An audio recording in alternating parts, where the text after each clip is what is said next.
अस्सलाम वालेकुम जी, मैं और आमीन सैयद और आप देख रहे हैं प्रोग्राम ज़ेरे बहस। नाज़रीन, इंतखाबात 90 दिन में होने चाहिए या नई हल्का बंदियों के तहत होने चाहिए, इस मामले पर पहले तो मुख्तलिफ सियासी जमातों के दरमियान इख्तलाफात देखने में आ रहे थे, मगर अब विद इन द पार्टी भी डिवीजन नज़र आ रही है। हाउस ऑफ जरदारी इस मामले पर एक पेज पर नज़र नहीं आता। बिलावल भुट्टो ये बयान देते हैं कि इंतखाबात 90 दिन में होने चाहिए, इलेक्शन कमीशन इंतखाबात का शेड्यूल जारी करे। साथ ही उन्होंने इलेक्शन कमिश्नर पर दोगली पॉलिसीज़ का भी इल्ज़ाम लगाया। मगर फिर आसिफ अली जरदारी साहब की तरफ से ये बयान आता है जिसमें ये कहते हैं कि जी इलेक्शन कमीशन आइन के मुताबिक इलेक्शन करवाए, मरदमशुमारी के बाद इलेक्शन कमीशन नई हल्का बंदियाँ करवाने के बाद उसका पाबंद है। साथ ही उन्होंने इलेक्शन कमीशन पर मुकम्मल एतमाद का भी इजहार कर दिया। अब जब आसिफ अली जरदारी के इस कंट्रास्टिंग मौक़िफ़ के हवाले से बिलावल भुट्टो से सवाल हुआ तो उनका जवाब बड़ा इंटरेस्टिंग था। उन्होंने कहा कि घर के मामलात में तो सदर जरदारी की बातों का मैं पाबंद हूँ, मगर सियासी मामलात में आइन, कारकुनान और पार्टी की सेंट्रल एग्जीक्यूटिव कमेटी की फ़ैसलों का पाबंद हूँ।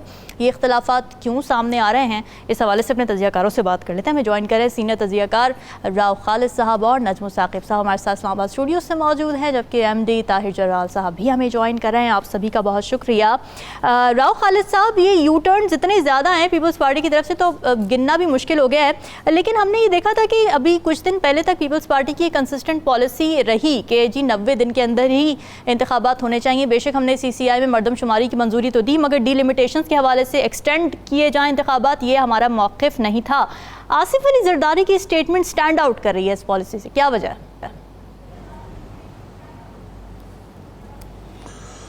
देखिए, एक छोटा सा इंसिडेंट हुआ था, अगर आपकी नज़र से गुजरा, खबर भी उस पर आई थी जी कि जो एक इनके लाहौर में कैंडिडेट थे इमरान मीर पीपल्स पार्टी के, तो उनको कहा, आसिफ जरदारी साहब ने फ़ोन किया कि आप जो है ना ये एतजाज़ और खोसा बड़ी बातें कर रहे हैं निकल निकल के, और चेयरमैन PTI का जिक्र करते हैं और उनकी सपोर्ट करते हैं, तो इसके ख़िलाफ़ आप प्रेस कॉन्फ्रेंस करें, ठीक है। तो उन्होंने आगे से कहा कि वो मुझे बिलावल साहब ने रोका हुआ है इस बात से ना। तो जरदारी साहब ने जवाब दिया उनको, ये कोट एंड कोट बता रहा हूँ जो खबर में छपा हुआ है जी। उन्होंने जवाब दिया, उन्होंने कहा बिलावल अगर आइंदा कहे तो उसको बताना कि तुम्हारे बाप ने मुझे कहा है कि प्रेस कॉन्फ्रेंस करो।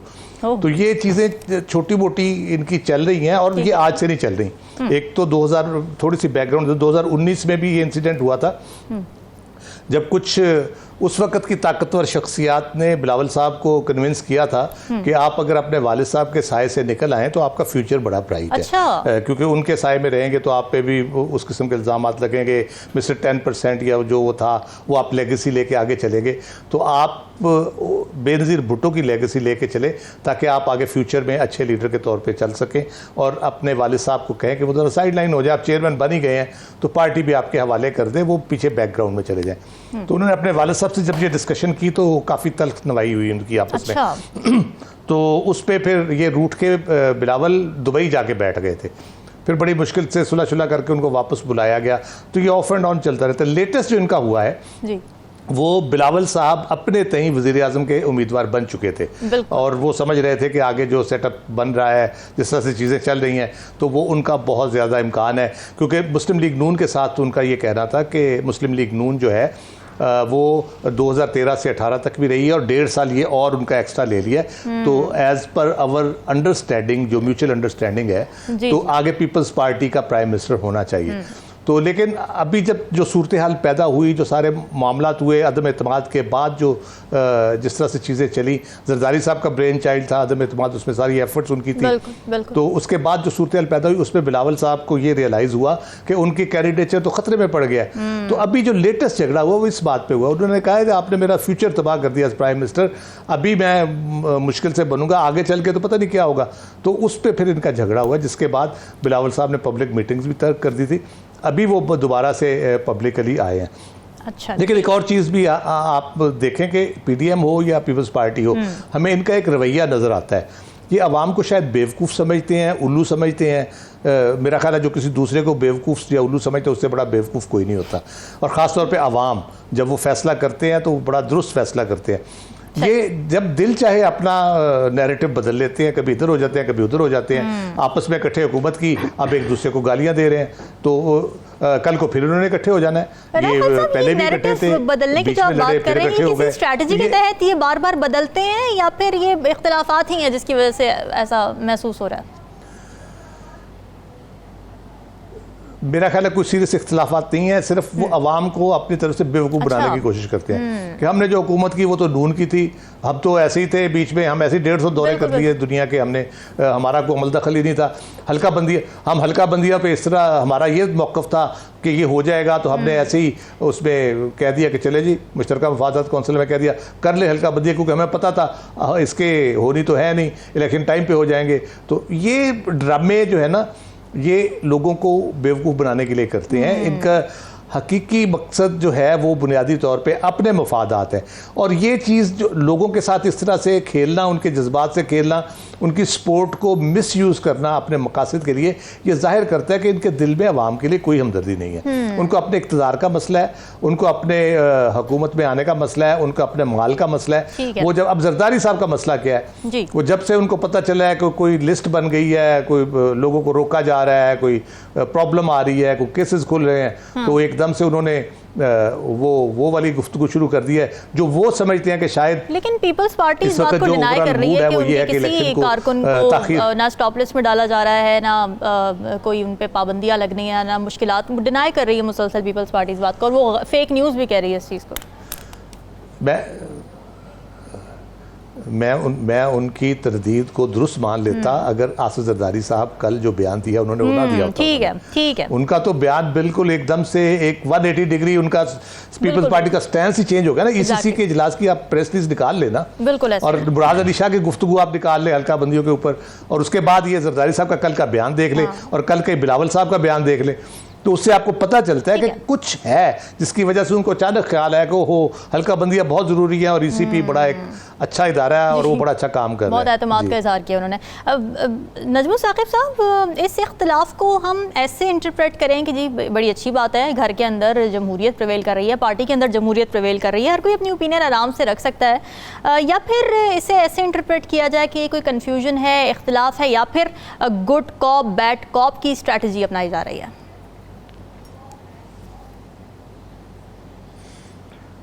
रामीन, हैं कवाकिब कुछ, नज़र आते हैं कुछ। देखिए, जरदारी साहब को जो लोग जानते हैं उनको ये पता है कि ये उड़ती चिड़िया के पर तो गिनते ही हैं। ये चिड़िया के अंदर धड़कते हुए दिल की भी जो है ना वो सुन लेते हैं कि इस वक्त क्या है। अच्छा, मैं एक पस मंज़र आपके सामने पेश करता हूँ, तो ज़रा देखते हैं कि क्या इसमें ये जो दो बयान आपने दिए हैं उसमें इनकी रेलेवेंस बनती है कि नहीं। देखिए, इस वक्त आपके सियासी मंजरनामे में सबसे बड़ा सवाल क्या है? इलेक्शन, दुरुस्त, बिल्कुल। उसमें एक बड़ी पार्टी ने तो बड़ी देर से कह दिया हुआ है कि जी जब मर्जी हो जाए, हमें कोई फर्क नहीं पड़ता, क्योंकि उन्होंने यानी कुछ मामला तो उन्होंने निपटाने हैं। एक पार्टी जो है वो आज से 2.5 साल हो गए हैं वो इलेक्शन करते हुए हलकान हो रही है, बल्कि जेल से भी यही आवाजें आ रही हैं। तीसरी पार्टी है जो काफ़ी देर खामोश होने के बाद, जिसकी हम बात कर रहे हैं, पीपल्स पार्टी, जो काफ़ी देर खामोश होने के बाद अचानक उनके दिमाग में ख्याल आता है कि इलेक्शन पे भी कोई हमारा मतमाए नज़र होना चाहिए। तो उसमें वो ये कहते हैं कि जी ठीक है, इलेक्शन होने चाहिए। साथ ही हमें आ जाता है कि जी रियासत जो है वो बचानी थी हमने पहले, लेकिन अभी हम मईशत बचा रहे हैं। और उसमें याद रहे कि निगरान हुकूमत ने जितने भी पॉजिटिव इकदाम किए हैं उसकी वो तायीद करते नजर आ रहे हैं जी। ये अचानक क्या हुआ कि एक चेयरमैन जो है, याद रहे कि पीपल्स पार्टी के दो चेयरमैन जी। एक चेयरमैन साहब जो हैं वो इलेक्शन की तैयारियों की मुहिम में जा रहे हैं, और दूसरे चेयरमैन कह रहे हैं कि कोई फर्क नहीं पड़ता, हल्का बंदियां वगैरह, डीलिमिटेशन वगैरह। मेरे ख्याल में जरदारी साहब को एक खदशा लाहक हुआ, मुझसे कहीं सिंध तो नहीं छिन रहा। याद रखिएगा कि अगर आप पिछले कुछ दिनों की, कुछ हफ्तों की कार्रवाइयां देखें अंदरून सिंध में, कराची में खास तौर पे, तो आपको नजर आएगा कि कुछ पुराने गठजोड़ जो हैं वो दोबारा से जुड़ रहे हैं, और शायद किसी कबूतर ने उनको मैसेज दिया है कि देखिए इस वक्त की सूरत हाल ये है, आइंदा कुछ इस तरह की डेवलप हो रही है, तो जरा हाथ हौला रखें। और उन्होंने निहायत अच्छे तरीके से, सियासी तरीके से इसको डील किया है और उनको इसके दो फायदे हुए, बताता हूं। अच्छा। पहला फायदा उनको ये हुआ कि बिलावल साहब की एंट्री होती है एक अपनी शनाख्त बनाने के ज़िम्न में, उनकी सियासत में एंट्री हो रही है जी। कि बेटा बरखुरदार आप जाके ये कहें कि जी ठीक है घर में तो फलाना है, सियासत में फलाना है, तो उनकी एक अपनी इंडिविजुअल इनफरादी हैसियत बनाने का प्रोसेस शुरू कर दिया उन्होंने। जरा गौर कीजिएगा कि उन्होंने ये करके, और जहां तक इस बात का ताल्लुक है कि जी उन दोनों की कोई राय मुख्तलिफ है, मैं बिल्कुल इस पर यकीन नहीं रखता। अच्छा। अगर तो जरदारी साहब, उसका सबूत देता हूं, अगर तो जरदारी साहब उनको ये अच्छा नहीं लगा बयान बिलावल साहब का, तो क्या उन्होंने बिलावल साहब को पार्टी से निकाल दिया है? क्या उनके खिलाफ कोई इंक्वायरी शुरू हुई है या और कुछ नहीं? तो क्या कोई तरदीद की है उन्होंने अभी तक कुछ भी नहीं कहा। इसका क्या मतलब है?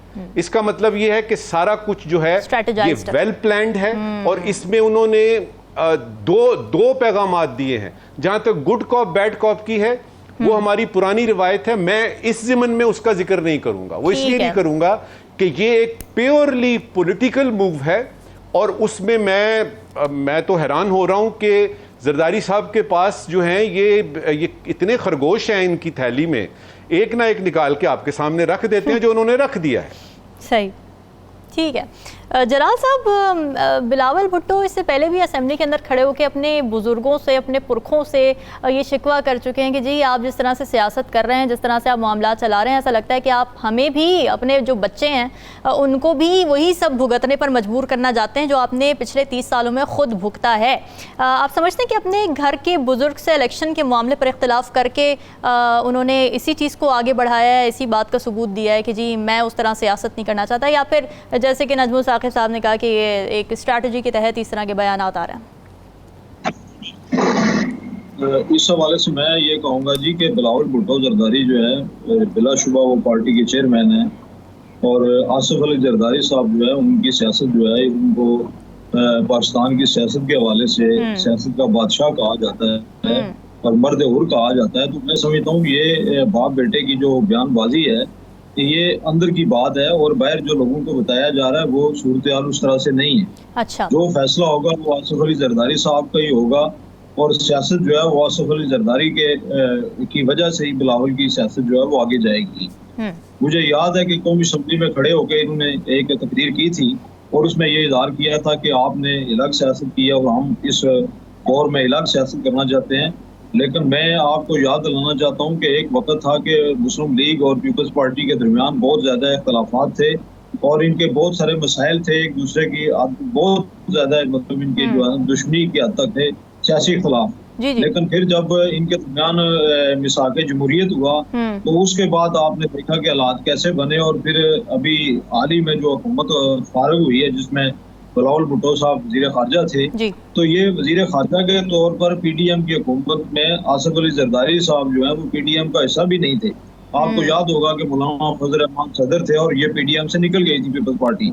लेकिन इसके बावजूद भी आसिफ अली जरदारी साहब जो हालात थे उनको देख रहे थे और उनको पता है कि ये मेरा बेटा है। तो मैं यहाँ यही कहूँगा कि पीपल्स पार्टी की सियासत जो है वो जिस तरह एक दौर में आपको याद होगा कि कुछ लोग कहते थे कि नून लीग से जो है वो शीन लीग निकल रही है, लेकिन इस तरह की चीजें जो सियासत में चलती रहती है, बयानबाजी होती रहती है, जमहूरियत है। अगर बेटे ने बयान दिया है तो वालिद कह रहा है जी हमने जो है ना मैशत जो है ना उसको स्ट्रेंथन करना है और मौजूदा हुकूमत जो इक़दाम कर रही है हम उसके साथ हैं। तो वो अगर मैशत की बात करते हैं तो बिलावल भुट्टो जरदारी साहब जो है वो ये कह रहे हैं कि हमने जो है ना वो 90 दिन के अंदर इलेक्शन चाहिए। आप देखें ये मामला जो है 90 दिन का जो है अभी तो ज़ाहिर है इलेक्शन के 90 दिन तो बाकी है और ये किसी वक्त भी कुछ भी हो सकता है, हम तो उसके ऊपर एक तजिया ही कर सकते हैं। लेकिन बात यहाँ तक जरदारी साहब की है तो मैं समझता हूँ कि जरदारी साहब ही पीपल्स पार्टी में अगर किसी का जोर चलता है तो वो सिर्फ जरदारी साहब है। इसके अलावा पीपल्स पार्टी आपने देखी है, पीपल्स पार्टी की तारीख देख लें, मोहतरमा बेनज़ीर भुट्टो के दौर में भी बेशुमार ऐसे फैसले हुए जो आसिफ अली जरदारी साहब से मंसूब किए गए। अभी हाल ही में बलूचिस्तान में जब हुकूमत तब्दील हुई तो वो भी आसिफ अली जरदारी साहब का ही उसमें कमाल था। और इसके अलावा जब चेयरमैन सेनेट की बात आई तो तब भी मैं समझता हूँ कि इस हवाले से बयान तो हो सकते हैं, ज़ाहिर जमहूरियत है, डेमोक्रेसी है, और उसमें वालिद का बयान अलग हो सकता है, बेटे का अलग हो सकता है, लेकिन जब वो सारे इकट्ठे बैठ के, तो फिर मेरा ख्याल है कि फैसला जो जरदारी साहब करेंगे वही हो। ठीक है। राव खालिद साहब, ये जो स्टेटमेंट है वासिफ अली जरदारी साहब की कि मईशत को सियासत पर तरजीह देनी चाहिए, आप इसको कैसे इंटरप्रेट करेंगे? क्या वो ये कहना चाहते हैं कि मईशत ठीक करना तरजीह होनी चाहिए चाहे इलेक्शन जितना मर्जी डिले हो जाए, या फिर सिर्फ वो ये कहना चाह रहे हैं कि जी इस वक्त सियासी बयानबाजी छोड़ें, मुल्क के हालात बड़े ख़राब हैं, उसको ठीक करना है, उस पर फोकस करते हैं? मेरा ख्याल है कि ये तो उनको 15 महीने पहले इस पे बात करनी चाहिए थी, और जिस तरह से हुकूमत रही उसमें इसी पे फोकस करना चाहिए था, और बताना चाहिए था हुकूमत को भी, अपने कोलिशन पार्टनर्स को भी, कि क्या चीज़ इम्पोर्टेंट है। उस वक्त तो उनसे कोई ऐसी बात हमें सुनने को नहीं मिली। वो खुद कहते थे कि मैं कर सकता हूँ ठीक, लेकिन पता नहीं उन्होंने क्यों मदद नहीं की अपने कोलिशन गवर्नमेंट की, जो माली मामलात है और उनको चीज़ों को ठीक करने के हवाले से। तो अभी अगर वो कह रहे हैं तो मेरा ख्याल है कि वो हवा का रुख देख के कि जो है किस तरफ जा रहा है और किस किस्म के मामलात चल रहे हैं, जिसमें उनकी अंडरस्टैंडिंग जो नज़र आती है वो ये है कि इलेक्शन थोड़ा सा ताख़ीर से होंगे, 2-4 महीने आगे चले जाएंगे, और जो इस वक्त फोकस है वो मईशत के ऊपर है हुकूमत का ख़ास तौर पे, और इसलिए वो उन्होंने उसको देखते हुए एक कह ले कि अपने राय का इजहार किया है। अच्छा। उसकी हमायत का इजहार किया है। किस हद तक वो हमायत करेंगे और कब तक करेंगे ये देखना पड़ेगा, क्योंकि जो बाकी पॉलिटिकल पार्टीज़ हैं अभी उनकी तरफ से कोई ख़ास उस तरह का कोई रद्द अमल नहीं आया। फजलुर रहमान साहब भी राज़ी हैं अगर लेट हो जाए इलेक्शन, नून पहले से ही उसमें कोई उसको मसला नहीं है। ANP का है थोड़ा सा, या बिलावल साहब थोड़ा कह रहे हैं कि अर्ली हो जाए, या PTI तो पहले दिन से ही उसका 90 दिन के ऊपर है सारा। लेकिन ये हालात को देख के उन्होंने बुनियादी तौर पे ये पैगाम देने की कोशिश की है कि आप हमसे नाराज़ ना हों, हम भी वही चाहते हैं जो आप चाहते हैं, और मैं ये उसका इजहार भी कर रहा हूँ कि हम किस तरह से वो चाहते हैं। दूसरी बात जो है, जो कितना सीरियस है इनके मसाइल, तो एक बड़ी सीरियस खबर ये भी आ रही है कि पहले भी एक दफ़ा जब बिलावल और जरदारी साहब के दरमियान नाराज़गी हुई थी तो आसफा भुट्टो साहिबा को लॉन्च करने की कोशिश की गई थी, और कुछ उनको थोड़ा सा जल सेवल से और बाकी भी उनको मुल्तान की कंपेन पर एक दफ़ा उन्होंने आगे की थी बीच में। अभी भी सुनने में ये आ रहा है कि आसफा भुट्टो साहिबा को बाकायदा किसी रोल में आगे लाया जा रहा है इलेक्शन कैंपेन में। तो एज बिलावल की रिप्लेसमेंट, या वो खुद भी खड़ी हो रही हैं साथ बिलावल के? हालात पे डिपेंड करता है। पहले भी बाप बेटे के दरमियान सुलह हो गई थी, मामलात बेहतर हो गए थे। अच्छा। अब भी हो सकती है घर में बैठ के, लेकिन ये बात को मुझे समझ नहीं आती कि जब दिल चाहे आप पार्टी और घर को अलग कर लें, जब दिल चाहे आप इकट्ठे कर लें उन दोनों को और सारे मामलात अपने हाथ में ले लें। तो बहरहाल देखते हैं ऊँट किस करवट बैठता है। ठीक है। और राव खालिद साहब, आपको ये लगता है कि सिंध छिन जाने का खौफ है, जैसे नजमुल साकिब साहब ने कुछ देर पहले कहा जरदारी की स्टेटमेंट से, क्या ये भी अखज़ किया जा सकता है? देखिए 2018 में छिन गया था ऑलमोस्ट, और वो बड़ी यानी कह ले कि लास्ट टाइम नेगोशिएशन से, इलेक्शन से 2-3 दिन पहले कोई ख़ास नेगोशिएशंस हुई। हाँ। जिसमें फिर इनको सिंध दिया गया, वरना GDA और वहाँ पे PTI मिलके बहुत ज़बरदस्त किस्म का उनका एक बन गया था नेक्सस, और ज़ाहिर बाकी और किस्म जो सपोर्ट दरकार होती है इंतखाबात में रिज़ल्ट्स हासिल करने के लिए, वो भी उनको हासिल थी। लेकिन एक आखिरी लम्हे पे जाके जब ये यकीन दहानियाँ हो गई कि हम जो भी गवर्नमेंट आएगी मरकज़ में, जो कि एक्सपेक्ट किया जा रहा था कि PTI की होगी, तो उसको हम पुरसुकून तरीके से चलने देंगे, कोई इंटरफेरेंस नहीं करेंगे। तो इस अंडरस्टैंडिंग के बाद वो हुआ। तो ये तो पीर साहब पगाड़ा बड़े, यानी अगर वो बताना चाहे तो बता सकते हैं कि 3 दिन पहले उनको क्या मैसेज दिया गया था, जिसके बाद वो फिर साहिब फराश हो गए और 3 दिन वो निकले ही नहीं थे अपने घर से, आराम फरमाया था उन्होंने। तो वो बेहतर बता सकते हैं, क्योंकि उनको मैसेज उन्हीं को दिया गया था कि ये मामलात हैं, तो आपके लिए ज़रा मुश्किल होगा इस दफ़ा अकामोडेट करना हमें, तो अगली दफ़ा देखेंगे। अभी जो सूरत हाल है उसमें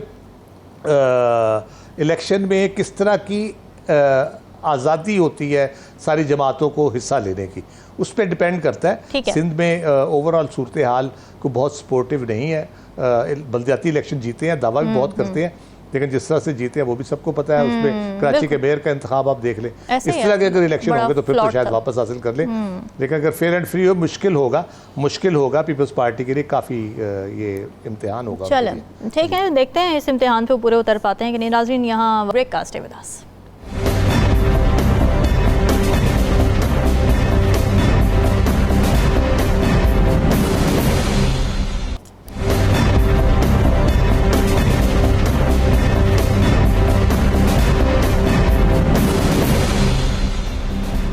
वेलकम बैक नाज़रीन। मईशत बहाली मिशन पर काम जोरों शोर से जारी है। निगरान हुकूमत और तमाम इदारे एक पेज पर मुतहर्रिक हो चुके हैं। इस ज़िम्न में एक नई पॉलिसी सामने आई है। ओपन पाकिस्तान के हवाले से नई वीज़ा रजीम के मुतालिक इंतहाई अहम फैसले कर लिए गए हैं, जिसके बाद कारोबारी अफराद और कारोबार से मुंसलिक बैरून मुल्क मुकीम लोग अगर पाकिस्तान आना चाहें तो इन ममालिक या बैनुल-अक़वामी कारोबारी इदारों की जानिब से जारी एक दस्तावेज़ पर उनको आसानी से पाकिस्तान के तमाम मिशन वीज़ा का इजरा कर दिया जाएगा। इससे कबल निगरान वज़ीर आज़म ने ऐवान तिजारत और सनत के वफ़द से भी मुलाकात की थी। फिर इस मुलाकात में निगरान वज़ीर आज़म ने कहा था कि कारोबारी बरादरी के मसाइल का हल हुकूमत की अवलीन तरजीहात में शामिल है। ये भी कहा था कि पाकिस्तान कारोबार और मईशत के एक नए दौर में दाखिल होने जा रहा है। इसके अलावा पाकिस्तान के जो बड़े ताजिर हैं वो भी ये कह रहे हैं कि जी आर्मी चीफ ने कारोबारी बरादरी से जो मुलाकातें की हैं वो किसी ताज़ा हवा के झोंके से कम नहीं। कराची और लाहौर में उनके साथ तफसीली मुलाकातों के बाद हमें हौसला मिला है और उम्मीद बंदी है कि हम वसी तर कौमी मफाद में मुआशी बहाली और इस्तेहकाम के लिए अपना किरदार अदा कर सकें। क्या वाकई एतमाद बहाल हो सकेगा कारोबारी अफराद का? इस हवाले से अपने तजियाकारों की राय जान लेते हैं। राव खालिद साहब, क्या लगता है आपको?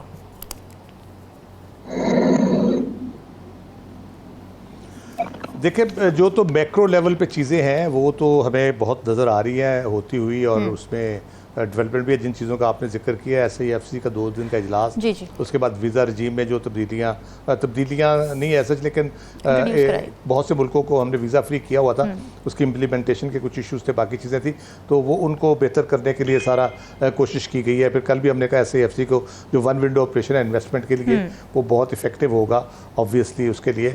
और ये मैक्रो लेवल पे नॉर्मली होता ही है कि जब कोई भी मुल्क मैक्रो लेवल पे इक़दाम करता है तो जो एक नज़रिया है ट्रिकल डाउन इफेक्ट का, वो कहा जाता है। अच्छा। कि आप जब मैक्रो लेवल पे चीज़ों को ठीक करते हैं तो उसका ट्रिकल डाउन जो इम्पैक्ट होता है उसके बाद नीचे वालों को फ़ायदा पहुंचता है। अमेरिका में ये बहुत पहले मेरे ख्याल शायद सैमुअल हंटिंगटन की थ्योरी थी, उसने की थी, उसके बाद फिर खुद ही उसने कहा कि नहीं। अच्छा। ये ठीक नहीं है, क्योंकि जो टॉप आप मैक्रो लेवल पे जब आप करते हैं तो बड़ी कंपनीज और बड़े जो कारोबारी इदारे हैं वो इतने मजबूत हो जाते हैं कि वो आपको पॉलिटिकली भी डिक्टेट करना शुरू कर देते हैं। अच्छा। जो प्राइवेट बिजनेसेस होते हैं, और वो क्योंकि वो इकॉनमी उनके हाथ में चली जाती है तो उससे फिर बड़ा नुकसान होता है। तो हमारे यहाँ अगर मैक्रो लेवल पे शौकत अजीज़ साहब के दौर में भी कोशिश की, मुशर्रफ जब थे उस वक्त भी की गई, उस वक्त भी यही फार्मूला अपनाया गया, किसी हद तक वो चला, लेकिन उसके बाद फिर हमने देखा फिर हमारा वो कंसिस्टेंसी और कंटिन्यूटी ना होने की वजह से प्रॉब्लम आ गया।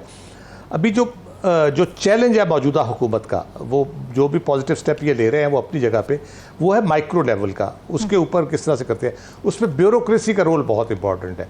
हमारी ब्यूरोक्रेटिक मशीनरी जो है ना वो बहुत रस्टेड है, रस्टेड इन द सेंस के एक ख़ास तरीके से उनसे काम लिया जाता रहा बड़े अरसे तक, और वो एक ख़ास तरीके से काम करने के एक्सपर्ट हो चुके हैं विद रिलैक्सेशन ऑफ रूल्स या कवानीन से हट के या मामूल की जो है वो कानून और आइन के मुताबिक जो करनी होती चीज़ें, उसकी बजाय वो जो बादशाह की ख्वाहिश होती है उसके मुताबिक ज़्यादा वो चलते हैं। तो वो जो उस रस्टेड मशीनरी को ऑयल देना, उसको चलाना, अपने फैसलों की इम्प्लीमेंटेशन के लिए उसको पूरी तरह उसमें गर्दिश में लाना या उसको फुल स्पीड पे चलाना, वो बहुत इम्पॉर्टेंट होगा। और ये अगर वो मशीनरी को ये चलाने में कामयाब हो गए और उसको अच्छी तरीके से करने में कामयाब हो गए, इफ़ेक्टिवली काम कराने में उससे, तो ये मामला चेंज हो जाएंगे। और हमारा प्रॉब्लम गवर्नेंस का यहीं से आता है, माइक्रो लेवल पे हो, मैक्रो लेवल पे हो, कि जो हमारी मशीनरी है, ब्यूरोक्रेटिक मशीनरी, वो जहाँ इफ़ेक्टिवली काम नहीं कर पाती तो वहाँ से आपके मसाइल शुरू होते हैं। तो उसके लिए जो है, एक तो ये है कि कॉम्पिटेंट लोगों की कमी नहीं है, और ब्यूरोक्रेसी के बारे में मेरा अपना ज़ाती तजर्बा भी यही है कि वो एक कह लें कि माया हालत में होते हैं, जिस किस्म के बर्तन में उनको डालें वो ढल जाते हैं, और आप उनको जिस तरह काम लेना चाहें वो करने को तैयार हो जाते, कोई मसला नहीं है। अगर आप ठीक काम लेना चाहते हैं तो वो बिल्कुल उसके लिए भी आपको मिल जाएंगे। तो माइक्रो लेवल पे जब आप करेंगे तो वो जो आम आदमी के मसाइल हैं इस वक्त के, जो महंगाई का है मसला, जैसे बिजली के बिलों का मसला है, उसके ऊपर गवर्नमेंट ने जो एक एफर्ट की है 200 यूनिट तक IMF से एक कह लें कि रिलीफ मिला है किसी हद तक, आगे किस तरह का रिलीफ मिलता है। फिर उसके बाद जो IPP के साथ रीनेगोशिएट करना है, जो बाकी स्टेप्स लेने हैं इन कॉस्ट को कम करने के लिए, वो किस तरह से वो कर पाते हैं। फिर ये एक मैं कहूँगा बड़ा अच्छा एक मामला चल रहा था, पता नहीं क्यों उसमें अचानक रुकावट पैदा की गई, सियासी वजूहात हैं ज़ाहिर है उसकी, PMLN नहीं चाहती थी उसको आगे चलाना, वो था हेल्थ कार्ड का इशू। हेल्थ कार्ड के ऊपर लोगों को अगर मेरा ख्याल है मौजूदा गवर्नमेंट थोड़ा सा तवज्जो दे, उसको अगर कोई प्रॉब्लम था उसमें कहीं पे कोई आपको नज़र आता था कोई गड़बड़ हो रही थी तो उसको आप एड्रेस कर सकते हैं, लेकिन वो बहुत इफ़ेक्टिव था। और मेरे बहुत से लोगों से मुख्तलिफ़ इलाकों में मुख्तलिफ़ जगहों पे अपने आबाई इलाके में बात होती रहती है, वो बड़ा खुश थे उस पर, वो उस जो उनको एक मिली हुई थी सहूलत। तो मेरा ख्याल है वो करना चाहिए उसके ऊपर काम बहुत ही। और ये आज कल भी हो सकता है, एक ऑर्डर ही करना है आपने, इंश्योरेंस कंपनी के साथ आपके मुआहदे थे उनको आपने रिवाइव करना है, जैसे KP में कर दिया उन्होंने, पहले सस्पेंड किया फिर रिवाइव कर दिया। तो इस तरह से करके आप इसको मामलात को बेहतर कर सकते हैं, कोशिश भी है। और लेकिन उनके पास टाइम लिमिटेड है, वो शायद एक कंस्ट्रेंट हो केयर टेकर के लिए, लेकिन बुनियाद भी अगर रख दे अच्छे तरीके से जैसे कोशिश हो रही है तो मेरा ख्याल है मामला आगे ठीक चलेंगे। चलें ठीक है। नजमुल साकिब साहब, जो वीज़ा रजीम पॉलिसी लॉन्च की गई है, इसकी क्या सिग्निफिकेंस देख रहे हैं आप? ये पॉलिसी क्या अट्रैक्ट कर पाएगी जो बैरूनी सरमायादार हैं उनको?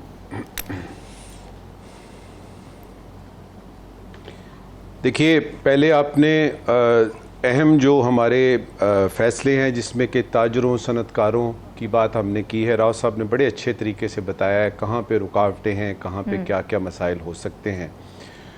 आपने यानी रामीन देखा होगा, अगर किसी खाने की तरकीब आपको बताई जाती है ना, उसमें ये डालें वो डालें और नमक हस्बे जायका, अच्छा कुछ चीज़ें छोड़ दी जाती हैं और वो आपने अपने तौर पे करनी होती है। मिसाल के तौर पे जो मुतल्लिका वज़ीर हैं उन्होंने ये नमक हस्बे जायका डालना है, जो मुतल्लिका सेक्रेटरी हैं उन्होंने भी ये नमक हस्बे जायका डालना है।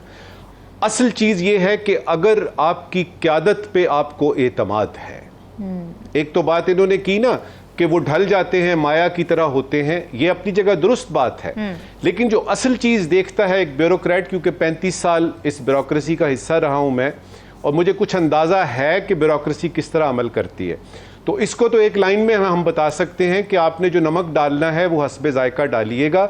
और दूसरा ये है कि आपके सामने जो मतमाए नज़र है, जो कि मुझे नज़र आ रहा है कि इस वक्त है, यकीन कीजिए मैंने आपसे कल भी बात की थी, मैं बहुत मुतमईन हूँ, मैं बहुत खुश हूँ। जो कुछ भी हो रहा है, चाहे वो डॉलर हैं, चाहे वो बिजली के बारे में बात हो रही है, चाहे वो चीनी के बारे में बात हो रही है, कुछ हो रहा है। और जहाँ तक आपके अंदरूनी जो आपके बड़ा सेठ जिसको हम बोलते हैं, देखिए आपने सेठ को राजी कर लिया, सेठ को राजी कर लिया, आधे से ज्यादा काम तो आपका हो गया। मैं आता हूँ आपके वीजे और उसकी तरफ। सेठ को कैसे राजी करना है?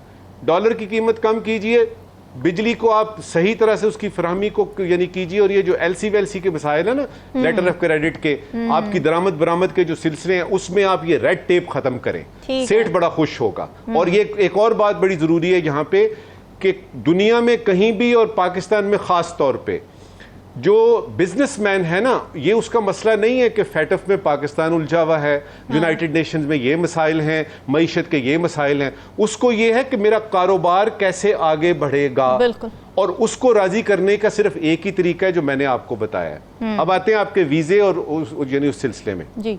कल हमने देखा एक बड़ी अहम मीटिंग हुई जिसमें कि जो यानी निगरान हुकूमत के कुछ वज़रा, कुछ SAPM जो हैं, उसमें फिर मिसाल के तौर पे वज़ीर ख़ारजा ने, जो जलील अब्बास जलानी साहब हमारे हैं, उन्होंने बड़ी वजाहत से बताया कि वीज़े के बारे में तो बात हमने कर दी है कि लॉन्ग टर्म वीज़ा दे, और ये एक बड़ी प्रॉब्लम होती है क्योंकि अगर आपकी एम्बेसी ने वीज़ा देना भी है ना, तो उस लाइन में खड़ा होना पड़ता है, फिर उसके बाद आपको फॉर्म फिल करें, फिर आप ऑनलाइन जाएं, फिर उसके बाद आप इंतज़ार करें, फ़ोन करें, फ़ोन नहीं उठा रहे।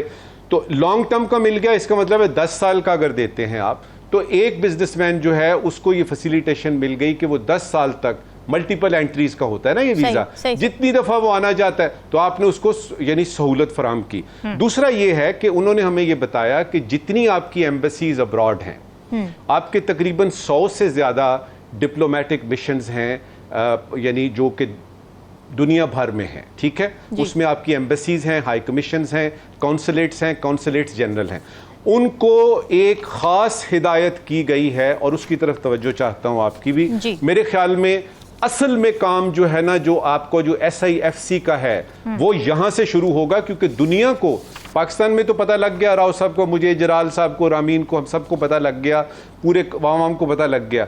उधर जो है वो खबर इसकी यानी अव्वल तो पड़ी नहीं, वहां के जो सुफरा हैं हमारे, हाई कमिश्नर हैं हमारे, हमारा कौंसल जनरल है, उनको ये बड़ी शद्दोमत के साथ और बड़ी संजीदगी के साथ कुछ हिदायत गई हैं, जिसमें यह है कि आपने इन्वेस्टमेंट लेके आनी है बाहर से। SIFC में हमने सऊदी अरेबिया, UAE और यानी कतर, कुवैत का तो सुना, भाई दुनिया में और भी मुल्क हैं। जब उनको ये पता लगेगा कि इधर एक ऐसा सिलसिला वन विंडो ऑपरेशन वाकयातन शुरू हो गया है, वीजा आपको तवीलुल मियाद मिल रहा है, तो क्यों नहीं आएंगे आपके इन्वेस्टर्स? और जब उनको पता लगेगा कि एक सीरियस एफर्ट जो है वो सिर्फ इसी सिलसिले में हो रही है, लिहाजा ये जो सुफरा आपके हैं, इनको कल गई हैं जी हिदायत फॉरेन ऑफिस से, और उसमें क्लियरली ये लिखा हुआ है कि आपकी टॉप मोस्ट प्रायोरिटी में 2 चीजें हैं। नंबर 1 है आपकी कि आपने इन्वेस्टमेंट लेके आनी है, और इस SIFC ये जो काउंसिल बनी है इसको आपने सही तरह से मुतारिफ कराना है। नंबर 2 पे तो आपके ओवरसीज पाकिस्तान आते हैं, वो तो इतनी जिंदगी हमने फॉरेन ऑफिस में की, उनका आपने ख्याल करना है। अब एक और चीज देखिएगा, एक चीज होती है कोलैटरल इफेक्ट जी। अगर बाहर से कुछ लोग आते हैं इधर, मिसाल के तौर पे ब्राज़ील से आते हैं, UK से कोई एक आता है और आके यहाँ पे कोई थोड़ी सी इंडस्ट्री लगाता है, या SIFC में वो कोई IT का प्रोजेक्ट एग्रीकल्चर में, जो पाकिस्तानी बाहर हैं जिन्होंने रोक रखा है उन पैसों को जो वो आसानी से लगा सकते हैं पाकिस्तान में, और उनको बड़ी खुशी भी होगी इसकी कि वो अपने मुल्क में लगा रहे हैं, उनके लिए भी एक इंदिया होगा कि देखिए अब एक तरह से यूं समझिए कि रास्ता खुल गया है, फाटक खुल गया है, और सही तरीके से। और मैं इस सिलसिले में निगरान हुकूमत को एक तो मैं अपनी बेस्ट विशेस देना चाहता हूं, दूसरा मैं ये कह रहा हूं जो इस वक्त की आखिरी बात कि आपने जो काम शुरू किए हैं ना अच्छे, इनको आपने तोड़ तक पहुंचाना है, और उसमें यकीन कर लीजिए अगर एक दफा आपकी अवाम में ये बात चली गई, जो कि जा रही है, आहिस्ता सरायत कर रही है, मुकम्मल तौर पे अवाम को यकीन हो गया यहाँ भी और आपके ओवरसीज पाकिस्तानी वो जो है बाहर, उनको भी, कि आप जो हैं वो दयानतदारी से इस मुल्क की मईशत को सहारा दे के आगे की तरफ टेक ऑफ स्टेज पे लेके जा रहे हैं, सब आपका साथ देंगे। ठीक है, बड़ी अच्छी आपने बात की नजमुल साकिब साहब। जलाल साहब, अब जितनी भी पॉलिसीज़ बनाई जा रही हैं, ज़ाहिर है ताजरों को भी, सेठों को भी राज़ी करने की कोशिश है, अच्छी बात है, हमें इफ़ेक्ट भी नज़र आ रहा है फौरी तौर पर, लेकिन ये आवाम को कैसे राज़ी किया जाएगा? ये इन तमाम पॉलिसीज़ का इफ़ेक्ट या इसका रिलीफ, रिजल्टेंट रिलीफ आवाम तक कब तक पहुँचेगा? इसमें यह है जी कि देखें, अभी निगरान हुकूमत ने जो आर्मी चीफ ने जो इक़दाम उठाए हैं, उससे किसी हद तक एतमाद साजी की फ़ज़ा जो है वो बनना शुरू हुई है। तो मैं समझता हूँ कि इस हवाले से हमारे जो ओवरसीज़ पाकिस्तानी हैं वो भी पाकिस्तान के अंदर सरमायाकारी करना चाहते हैं, लेकिन यहाँ सूरत हाल जो है वो आपको पता ही है कि कोई इतनी अच्छी नहीं थी, मखदूज सी सूरत हाल, जिसकी वजह से कोई भी ताजर, कोई भी सेठ जो है अपनी इन्वेस्टमेंट जो है पाकिस्तान में नहीं लाना चाह रहा। तो इस हवाले से अगर निगरान हुकूमत जो है और चीफ ऑफ आर्मी स्टाफ ये दोनों दायरा एक पेज पे हैं इस वक्त, और मुल्क की जो मैशत है इसको ठीक करने के लिए उन्होंने एक दायरा इरादा जाहिर किया है।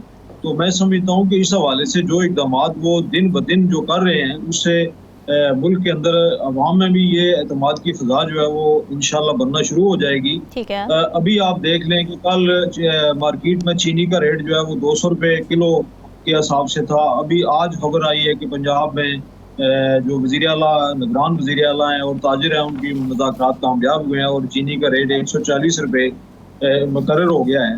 तो मैं समझता हूँ जब अशिया की कीमतें जो हैं वो नीचे आएंगी और लोगों को ये यकीन हो जाएगा कि निगरान हुकूमत के जो इक़दाम हैं उसकी वजह से महंगाई में भी कमी वाक़या हो रही है, तो मैं समझता हूँ कि जिस तरह अभी वीजा पॉलिसी के ऊपर भी नजमुल साकिब साहब ने बड़ी तफसील से बात की है जी। तो मैं समझता हूँ इस हवाले से भी निगरान हुकूमत जो है उसने अभी तो ऐलान किया है, अभी उसके जो अपना ब्लैक एंड वाइट है वो चीजें सामने आ जाएंगी कि उन्होंने जो वीजा पॉलिसी जो जिसमें वो कह रहे हैं कि हमने नरमी देनी है और बाहर से जो ताजिर हैं वो पाकिस्तान में इन्वेस्टमेंट कर सकते हैं। तो इस हवाले से कतर का और यूएई और सऊदी अरब तो पहले से ही ज़ाहिर है पाकिस्तान में इन्वेस्टमेंट उसकी चल रही है जी। लेकिन बाकी ममालिक भी हैं जिस तरह यूके है, अगर बहुत सारे हमारे अपने पाकिस्तानी जो है वहाँ बड़े बड़े बिजनेसमैन हैं वो यहाँ कारोबार करना चाहते हैं, तो उस हवाले से जब उनको ये एक मोटिवेशन दी जाएगी कि आप पाकिस्तान में आके इन्वेस्टमेंट करें और आपकी जो सरमायाकारी है वो महफूज रहेगी और उसको किसी किस्म का कोई नुकसान नहीं होगा। ज़ाहिरी बात है कि आज निगरान हुकूमत है, कल इलेक्शन होंगे, उसके बाद जो हुकूमत वफाकी हुकूमत बनती है और फिर उस हुकूमत का काम भी है कि इसको जो निगरान हुकूमत के इक़दामात हैं उनको आगे लेके चले और पाकिस्तान के अंदर जो है वो सरमायाकारी बेहतर हो और जिससे पाकिस्तान की मैशत जो है उसके ऊपर बेहतर असरात मरतब होंगे। और मेरा अपना ये गुमान है कि इंशाअल्लाह ताला आने वाले दिनों में हम ये देखेंगे कि पाकिस्तान के अंदर हालात दिन ब दिन जो है वो बेहतर हो जाएंगे और इसके लिए यकीनी तौर पर जो कलीदी रोल है वो हमारे चीफ ऑफ आर्मी स्टाफ का है और उन्होंने अगर ये बेड़ा उठाया है तो मैं समझता हूँ कि अल्लाह ताला के फजल करम से पाकिस्तान के अंदर सरमायाकारी भी होगी और पाकिस्तान के हालात भी अच्छे होंगे और अवाम के अंदर एतमाद भी बहाल होगा इंशाल्लाह। बिल्कुल जी, हम भी यही उम्मीद करते हैं और हम दुआएं भी करते हैं। नाजरीन, यहाँ वक्त एक ब्रेक का, स्टे विद अस।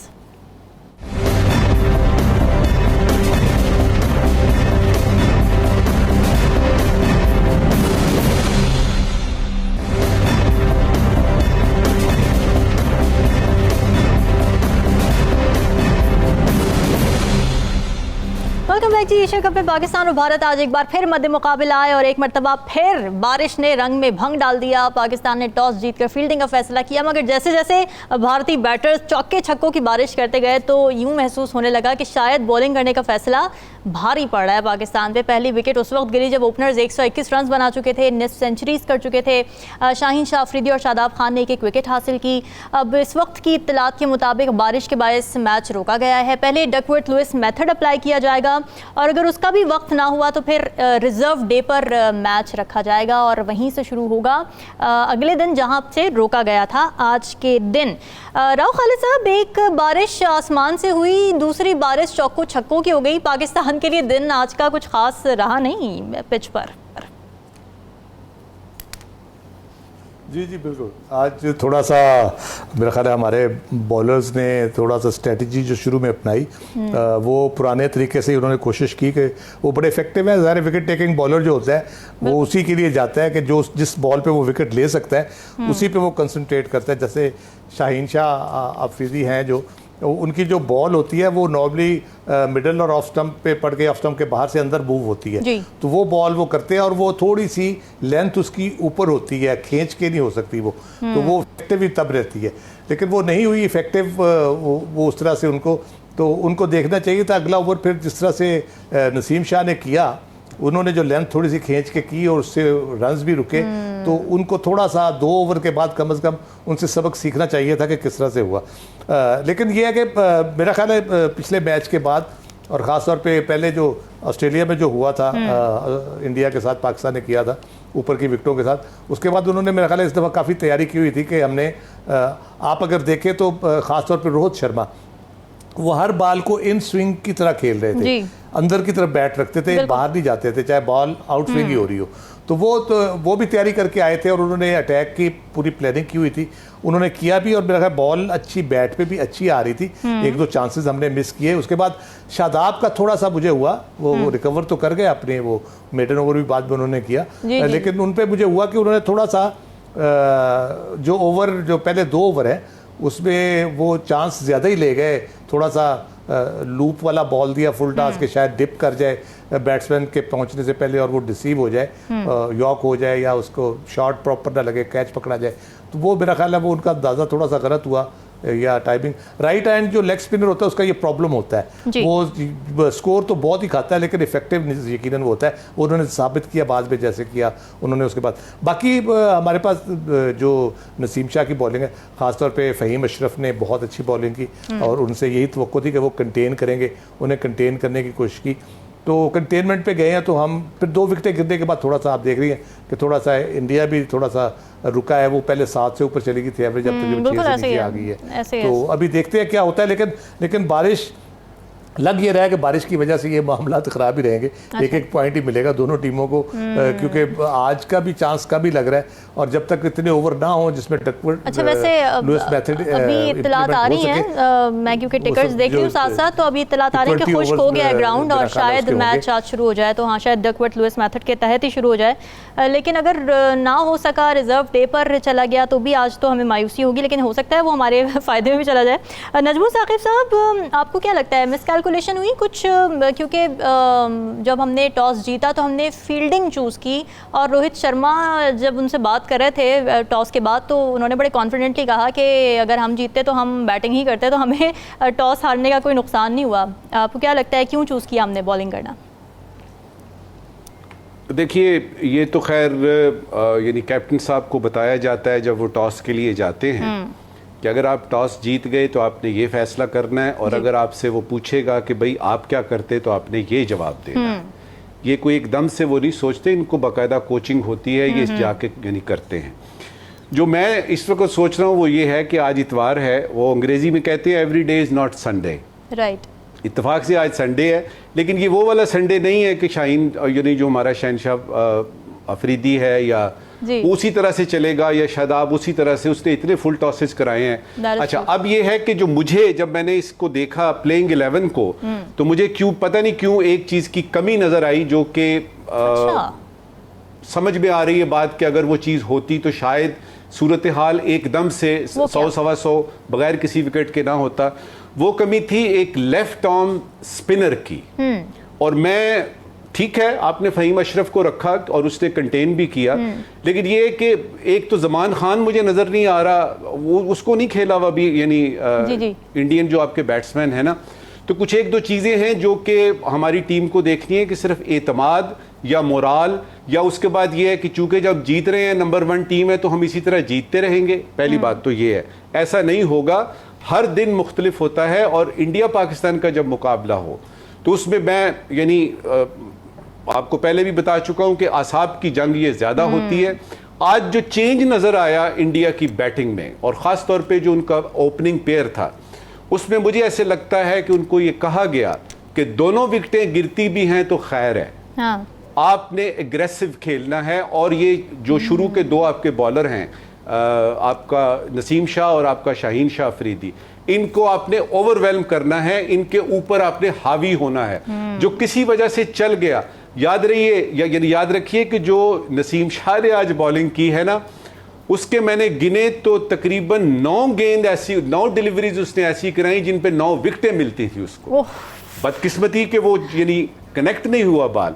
अब ये कि ये जो आपने बात की बारिश की, और राव साहब ने डकवर्थ लुइस की बात की, देखिए कोई भी आजकल मैच जो है ना, वो 3 चीज़ों पे बहुत ज़्यादा डिपेंड करता है। एक है आपकी टॉस, दूसरी है आपकी बारिश होती है कि नहीं, और पिच तो जाहिर है ही। लेकिन ये जो डकवर्थ लुइस का है ना, इसने मुझे हमेशा तंग किया है। अच्छा, इसकी वजह से हम 1992 का मैच जीत गए, वो जो वर्ल्ड कप जीता हमने, वो इसी की वजह से जीता। लेकिन ये कुछ कैलकुलेशन ऐसी गलत सी होती है, एक तो समझ नहीं इसकी आती, फिर ये होता है जी कि अब आपके पास 1 ओवर है और आपने 110 रन करने, भाई कैसे करेंगे? तो इसको कुछ जो है ना आईसीसी को चेंज करने का है कि अच्छा भला मैच चल रहा है, उसको आप डिले कर लें, एक यानी रिजर्व डे रख लें, या आप 1-1 पॉइंट दे के बाद खत्म करें। वो बड़ी टीम के साथ ज्यादती होती है। और जो मुझे लग रहा है, अगर ये बारिश चलती रही, अगर ये मैच आज ना हो सका, और कल भी अगर ये पूरा नहीं होता, और बात इस पे मुंतज होती है कि जी आपने 10 ओवरों में लेट्स से के 8 की एवरेज से या 9 की एवरेज से स्कोर करना है, बहुत ज्यादा। मेरी टीम पे मुझे इत्मीनान है, हम कर लेंगे, लेकिन ये थोड़ी सी ज्यादती है। तो इसमें थोड़ा सा चेंज करने की जरूरत है। जहां तक हमारी टीम की बात है इस वक्त की, मेरी ये ख्वाहिश होगी कि जमान खान को एक चांस अच्छा, दिया जाए ठीक। और एक लेफ्ट आर्म स्पिनर आप जरूर अपनी टीम में रखें। बिल्कुल ठीक है। अब जलाल साहब, ज़ाहिर है हम ये बात करते हैं कि खेल में सियासत का अमल दखल नहीं होना चाहिए, मगर भारत इस बात पे कभी भी नहीं आता। ये पहले से प्रीडिटर्मिन्ड कंडीशंस थी कि कोलंबो में बारिशें होंगी, फिर पाकिस्तान ने पूरी कोशिश भी की कि हम्बनटोटा चला जाए मैच या फिर यूएई की तरफ चला जाए, मगर भारत ने हट धर्मी में तमाम ये जो बड़े मैचेस हैं पाकिस्तान इंडिया के, इन तमाम मैचेस का मज़ा किरकिरा कर दिया है। आप क्या समझते हैं? I think they should rose to the level और इन पेटी इश्यूज को छोड़कर खेल को बालातर करना चाहिए सियासत से। देखिए, बात यह है कि पाकिस्तान और भारत की जो क्रिकेट की तारीख है ना, वो बड़ी दिलचस्प है। वो हमारी जो है ना, ये क्रिकेट की जंग नहीं होती है जिस तरह नजीम साकिब साहब ने कहा है। ये हमारे पाकिस्तानी जो है वो इस टीम के हवाले से उनकी यही ख्वाहिश होती है कि हमारी टीम जो है वो जीते, भारत और बाकी बेशक मैच जो है ना वो लूज कर दें, लेकिन भारत से जीतना हमारे लिए एक बड़ा जो है ना ये कारनामा होता है। और यकीनी तौर पर भारत जो है उसने तो क्रिकेट में हमेशा सियासत जो है ना उसको इन्वॉल्व किया है। देखें, पाकिस्तान के अंदर बहुत सारे मैचेस हुए हैं, दुनिया की टीमें आई हैं, लेकिन भारत ने हमारे साथ उस तरह से वो तावन नहीं किया। अभी कोलंबो में जो मैच हो रहा है, इसके हवाले से मैं तो यही कहूँगा कि हमारी टीम जो है उसका मोराल बहुत बेहतर है। हाँ। ये अलग बात है कि देखें, अगर आप एक गेंद करवाते हैं और उसके ऊपर चौका भी लग सकता है, छक्का भी लग सकता है, और उसी के ऊपर जो है वो खिलाड़ी आउट भी हो सकता है। तो अगर फर्ज करें जी 10 गेंद करवाता है हमारा बॉलर, तो उसके ऊपर 10 विकेटें गिर सकती हैं जी। लेकिन ये इम्कानात का खेल है, इसमें ज़ाहिर बारिश का जो इम्कान है उसके मैं अभी यहाँ एक बात कहूँ कि जब इंडिया ने रन्स की बारिश शुरू की, हमारे बल्ले जो है ना हमारे बॉलर्स को उन्होंने मारना शुरू किया, तो हमारे लोगों ने बारिश की दुआएं जो है ना वो करना शुरू कर दी सोशल मीडिया के ऊपर भी। बिल्कुल। तो ये भी हमने देखा कि फिर देख लें कि अल्लाह ताला ने सुन ली और बारिश भी हो गई। अभी एक काफी दिन भी है कल का, तो मैं समझता हूँ कि इंशाल्लाह ताला ये पाकिस्तान का जो ट्रैक रिकॉर्ड है इंडिया के हवाले से वनडे मैचेस का, उसमें पाकिस्तान ने इंडिया से ज्यादा मैच जो है जीते हैं, उसका ट्रैक रिकॉर्ड बहुत अच्छा है। तो उम्मीद ये की जा सकती है, बाकी खेल के मैदान में कुछ भी हो सकता है। जिस तरह मैंने पहले अर्ज किया है कि वो एक गेंद के ऊपर खिलाड़ी आउट होना शुरू हो जाए, तो फिर खिलाड़ी थोड़े हैं, गेंद जो है ना वो बॉल ज्यादा होती है। तो इसके हवाले से यही है कि कल का भी देखें, अगर पिच जो है वो खुश्क हो गई है, मौसम बेहतर हो गया, तो अभी खेल जो है वो जारी होगा, और उसके बाद फिर हम हतमी तौर पे कुछ कह सकेंगे कि कल का दिन जो है उसमें पाकिस्तान की टीम को बैटिंग के लिए कितने रन्स मिलते हैं। और जिस तरह से वो रन्स बना रहे थे भारतीय बल्लेबाज, इस तरह से लगता है कि ये अगर फर्ज करें 400 के करीब अगर या 300 से ऊपर ले जाते हैं, तो यकीनी तौर पर 50 ओवर्स में ये थोड़ा सा मुश्किल टास्क होगा। लेकिन हमें उम्मीद है अपनी टीम पे और अपने कप्तान बाबर आजम पे कि इंशाल्लाह वो अपनी टीम को अच्छे तरीके से खिलाएंगे और इस मैच में भी भारत से वो कामयाबी हासिल करेंगे। बिल्कुल जी, हमें उम्मीद है, हमारी तमाम तर दुआएं ग्रीन शर्ट्स के साथ हैं, और अगर कुछ ना हो सका तो कुदरत तो फिर है ही हमारी तरफ। नाज़रीन, डिस्कशन आपने सुनी, हमें दीजिए इजाज़त। अल्लाह हाफ़िज़।